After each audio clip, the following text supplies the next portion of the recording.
Islamic studies part 47 বিষয় সূরা ফাতহ।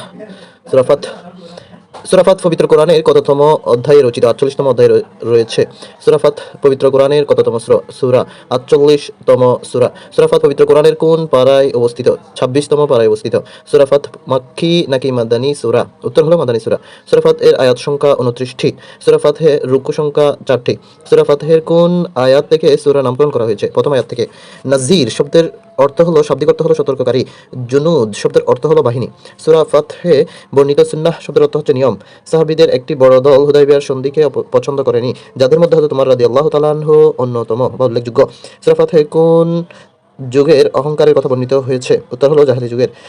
Sakineh শব্দের অর্থ কি? অর্থ হলো প্রশান্তি। সূরা আবু কুহাফার পুত্রকে হযরত আবু বকর রাদিয়াল্লাহু তাআলা আনহু।